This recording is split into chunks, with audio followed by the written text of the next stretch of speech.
Good morning সবাইকে, welcome back to the new blog. আজকে Sunday, তো আজকে আমি বাপের বাড়িতেই আছি। তো আজকে মোটামুটি এখন 9টা বেজে গেছে, এখন থেকে ব্লগটাকে স্টার্ট করলাম। সকালে অনেকক্ষণই উঠে পড়েছি। কালকে যে বাচ্চাটার কথা বলছিলাম, ওকে ড্রেসিং করানো ছিল, তো ওকে সব কিছু করিয়ে টরিয়ে ওষুধ টষুধ খাইয়ে এখন ঘুমাচ্ছে। তো এখন থেকে তাই জন্য ব্লগটাকে স্টার্ট করলাম। তোমাদেরকে ওকে একবার দেখাবো পরে, আমি এখন নয়, পরে এখনও ঘুমাচ্ছে, ঘুমিয়ে। তো এখন মা খাবার বানাচ্ছে। জানোই তো আমি এখানে এসে রান্না বান্না কিছু করি না, মাই করে। তো এখানে এসে রেস্ট হয়ে যায় আর কি। তো মার খাবার বানাচ্ছে পরোটা আর আলুর তরকারি। তো চলো পরোটা আলুর তরকারি মা কেমন বানিয়েছে খেয়ে দেখি, আর তোমাদেরকেও জানাচ্ছি তাহলে। তো এই দেখো সকাল সকাল ব্রেকফাস্ট, গরম গরম পরোটা আর আলুর তরকারি। তো শুভ এখন খাওয়া শুরু করে দিতে, শুভ খুব খিদে পেয়ে গেছে। খেয়ে বলো কেমন হয়েছে। হ্যাঁ, পরোটা দেখলে আমার একটু তাড়াতাড়ি বেশি খিদে পেয়ে যায়। হ্যাঁ সেটাই, সবাই জানে সেটা। কেমন হয়েছে বলো শাশুড়ির হাতে রান্না? আমার শাশুড়ি তোমার থেকে ভালো রান্না বানায়। হ্যাঁ দেখেছো, একে আর বাড়িতে গিয়ে কিছু রান্না করে আমি খাওয়াবো না। দেখো এই হচ্ছে আমার গৌর, দেখতেই পাচ্ছ ওকে কতটা কিউট দেখতে। এই একটা হয়েছিল অ্যাটাক এখানে ছোটোখাটো, আর এইটা সব থেকে বড়। দেখতেই পাচ্ছ কি অবস্থা, কৌটুখানি একটা ও মানুষ। কিন্তু বিশ্বাস করো এই ব্যান্ডেজটা আমরা করেছিলাম খুব শক্তপোক্ত করেই, সকালে ব্যান্ডেজটাকে আবার করে দিয়েছিলাম আমরা। কিন্তু ও সেটাকে রাখতে একদম রাজি নয়। যেই খুলছি তিরিং বিরিং করে লাফাচ্ছে। ও এখনও প্রপারলি হাঁটতেও শেখেনি, কিন্তু ওই পায়ে, কারণ ব্যান্ডেজ করলে না পেটটা ফুলে থাকছে, এই জায়গাটা ফুলে থাকছে। তো আর ও খেতে টেতে কষ্ট হচ্ছে একটু, বুঝলে তো। আর ওর মায়ের দুধ ছাড়া এখন কিছুই খায় না, নর্মাল তাও ওকে এমনি দুধ আমি পাতলা করে করে খাওয়াচ্ছি। ওর জাস্ট 1 মাস বয়স, কিন্তু ওর এই জায়গাটাতে আমি সারাক্ষণ ওষুধ পাউডার দিয়ে রাখছি, যাতে কোনো রকম মাছি টাছি বসতে না পারে। দেখতেই পাচ্ছ সারা জায়গাটায় ওষুধ লাগানো। আর এই যে লাল লালগুলো দেখতে পাচ্ছ, এগুলো আমি সেদিনকে যখন অ্যাক্সিডেন্টটা হয় তখন আমি ওকে লাল ওষুধ দিয়েছিলাম। তাই ও প্রপারলি সুস্থ, একটুখানি বডিতে যে হাফ পোর্শন এরকম কেটে গেছে। ও যখন ঘুম থেকে উঠবে তখন তোমাকে আমি দেখাবো, আমি তোমার তখন দেখাবো, ওকে দেখলে মনে হবে না যে অসুস্থ। ও প্রপারলি খেলাধুলা সব কিছু করতে রাজি আছে, ওর কোনো অসুবিধাই নেই যে বডির হাফ পোর্শন এরকম অবস্থায় পড়ে আছে। তো যাই হোক, তোমরা একটু প্রে করো ওর জন্য, আর যেন ও তাড়াতাড়ি খুব সুস্থ হয়ে যায়। আমি কালকে চলে যাব, মাই ওকে দেখভাল করবে। একদম ওকে ছেড়ে যেতে ইচ্ছা করছে না আমার, কিন্তু আমাকে যেতে হবে, আমারও কাজ আছে।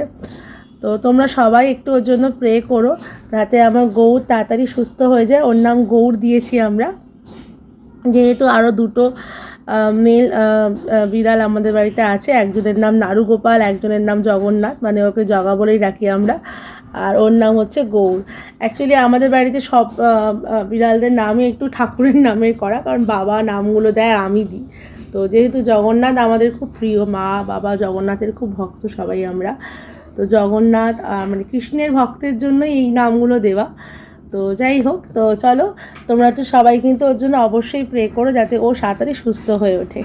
আর অবশ্যই দেখাবো, আমি আরও 10-15 দিন পর আবার আসবো, ওকে তোমাদের দেখাবো কতটা রিকভার করেছো। অনেকটা দেখো, এই দেখো ল্যাজ দেখাচ্ছে, দেখেছো? এই দেখো ওকে কিছু করলে ওই ল্যাজ দেখাচ্ছে, দেখেছো? দেখো ওর কোনো ইয়ে নেই যে ওর সুস্থ, ব্যাপারটা বুঝতে পারলে তো? আনন্দ পাচ্ছে, ল্যাজ নাড়াচ্ছে। তো যাই হোক, সবাই কিন্তু তোমরা একটুখানি ওর জন্য তাহলে প্রে করো। তোমরা তো দেখলে বাচ্চাটার কি অবস্থা, ও অনেক রিকভার করে গেছে। আর তোমরা সবাই একটু প্রে করো, বারবার বলছি, যাতে ও আরও রিকভার করে যায়। আমি তো অবশ্যই প্রে করছি ওর জন্য।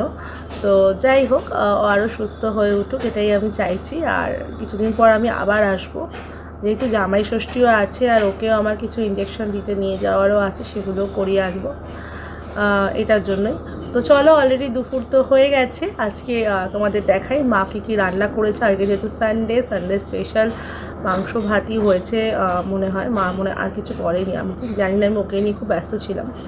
তো যাই হোক, তো চলো তোমাদেরকে দেখাই মা আজকে লাঞ্চে কী বানিয়েছে। দেখো মা খেতে দিয়ে দিয়েছে ভাত আর মাংস। তো বলো শুভ, খাওয়া দাওয়া শুরু করো। তোমার তো ভালোই হচ্ছে রোজ খাওয়া দাওয়া। হ্যাঁ ভালোই হচ্ছে আর এই দেখো, এটা আমার বসে আছে কলাবতী। ও ওখানেই বসে থাকে খাওয়ার সময়, ও ডিস্টার্ব করে না, ও চুপচাপ বসে থাকে। তাহলে চলো তাড়াতাড়ি করে খাওয়া দাওয়াটা আমরা শেষ করে ফেলি, তারপর তোমাদের সাথে আবার কথা বলছি বিকেলবেলা। কারণ খাওয়ার পরে একটু ঘুমাতে হবে, কারণ এরা মাংস ভাত খেয়ে তো আর জেগে থাকা যায় না। একটু ঘুমিয়ে টুমিয়ে নিই, তারপর বিকেলবেলা আবার তোমাদের সাথে কথা বলছি। দেখ, বিকেলবেলা তো বাড়িতেই ছিলাম, তো হঠাৎ করে ইচ্ছা হলো একটু ঘুরতে বেরোই, তাই এখন ঘুরতে বেরিয়ে গেছি দুজনে মিলে নিউ টাউনে। আর নিউ টাউনে বেরিয়ে ইচ্ছা হলো বিশ্ববাংলার ওখানে গিয়ে একটু খাওয়া দাওয়া যদি কিছু করা যায় ভালো কিছু, তো সেটার জন্যই দেখছি। তো এই জাস্ট রাস্তাতে বেরোলাম, নিউ টাউনে ঢুকে গেছি এতক্ষণে। তো আমার বাড়ি যেহেতু নিউ টাউনের কাছাকাছি, তো বেরিয়ে পড়েছি বাইক নিয়ে দুজনে ঘোরার জন্য। তো চলো গিয়ে দেখি নিউ টাউনের কাছাকাছি যে রেস্টুরেন্টে কি কোনো ভালো খাওয়ার দোকান পাই, যদি খাবো, না হলে আর খাবো না, বাড়ি ফিরে চলে যাবো। তো চলো তোমাদেরকেও নিয়ে যাই।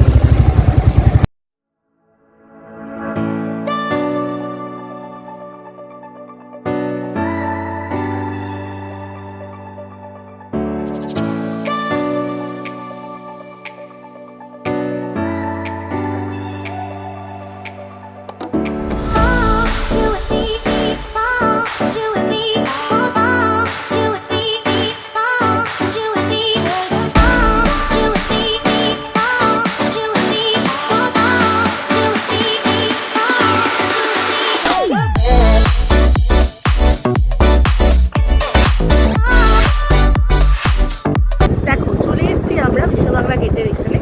তো চলো খুঁজি কোথায় কি ভালো খাবারের দোকান আছে, আর তোমাদেরকেও দেখাই। যদি না পাই তাহলে আমাদের ব্যাড লাক, আর কি করা যাবে। তো দেখতেই পাচ্ছ পেছনে আমাদের বিশ্ববাংলা, কিন্তু আমরা কিছু খাবার দাবার সেখানে ভালো পাইনি। মানে ফুডটা মোমো এইসবই আছে, কিন্তু চায়ের আইটেম কিছু সেরকম পাইনি। আর আইসক্রিম খেতে ইচ্ছা করছে না, কারণ ঠান্ডা লেগে আছে অলরেডি। তো ও বললো চলো, সামনেটা মিয়া মোড়ে আছে, সেটা আমরা জানি। তো দেখি ওখানে গিয়ে কিছু তাহলে খাওয়া দাওয়া করা যাক। আমার একটু খিদেও পেয়ে গেছে। হ্যাঁ, এই পেয়ে গেছি আমরা সামনে। তো চলো মিয়া মোড়েতে যাই, গিয়ে কিছু খাওয়া দাওয়া করা যাক। মিয়া মোড়েতে গিয়েও আলটিমেটলি খাওয়া সেরকম কিছু নেই, সবই প্রায় শেষ হয়ে গেছে। শুধু পেস্ট্রি করেছিল, কেক, মানে কেক খেতে হবে, খেলে আর কিছু স্ন্যাক্সের আইটেম সেরকম নেই। এখানে প্রচণ্ড ভিড় মিয়া মোড়টাতে, কারণ এই এলাকাতেই একটাই মিয়া মোড় আছে। তো সেখানে লোকে মানে প্রচণ্ড যায়, অনেক লোক। মানে একদম ভিড়ি এলাকাটা, মানে ভেতরটা একটুখানি দোকানটা অনেকটা বড় হলেও হবে কি, মানে এতটা লোকজন ওখানটায়। তো যাই হোক, তো আলটিমেটলি এদিকে কিছু সেরকম খাওয়া দাওয়া তো করা গেল না। দেখা যাক, আজকে মনে হয় না কিছু সেরকম মনের মতো খাবার দাবার পাবো বলে কোথাও। তো দেখি রাস্তাতে আবার ব্যাক করছি আমরা, কোথাও যে দাঁড়িয়ে একটুখানি আড্ডা বাড্ডা মারবো দুজনে, তারপর দেখি কিছু ভালো কিছু খাবার পাই তো খাবো, আর না হলে বাড়ি থেকে রওনা দিতে হবে। কেমন বলো, ভালো খেতে? হুম হুম। এই জাস্ট বাড়ি এলাম, বাড়ি এসে মানে জামা কাপড় জাস্ট চেঞ্জ করেছি, এখনও ফ্রেশ হয়নি। দেখতেই পেলে যে একটা জায়গায় আমরা চিকেন চপ পেয়েছিলাম একটা নতুন দোকানে। তো ভালো খেতে ছিল বলো? হ্যাঁ, রিজনেবল প্রাইসের মধ্যে বেশ খাবারটা। হ্যাঁ, মানে ওই চপগুলো 13 টাকা করে ছিল। দোকানদারটাও নতুন, ও নিজেই বলছে যে আমি নতুনই দোকানটা ওপেন করেছি। হ্যাঁ, বেশ ভালো, মানে অনেক কিছু ছিল। আরে আমি যাওয়ার সময় দোকানটা দেখেছিলাম জানো শুভ, কিন্তু আসার সময় আমি সেরকম কিছু আর পেলাম না দোকানে খাবারে। যাই হোক, যা পেয়েছিলাম চিকেন চপগুলো বেশ ভালোই ছিল খেতে, তো সেটা খেয়েই বাড়ি ফিরলাম। তো চলো আজকে ব্লগটাকে এখানেই শেষ করছি। যদি কিছু ব্লগটাতে ভালো থাকে তাহলে অবশ্যই একটু লাইক করে দেবে, শেয়ার করে দেবে, আর চ্যানেলটাকে সাবস্ক্রাইব করে দেবে। পাশে থাকা বেল বাটনটাকেও কিন্তু অল করে রাখবে।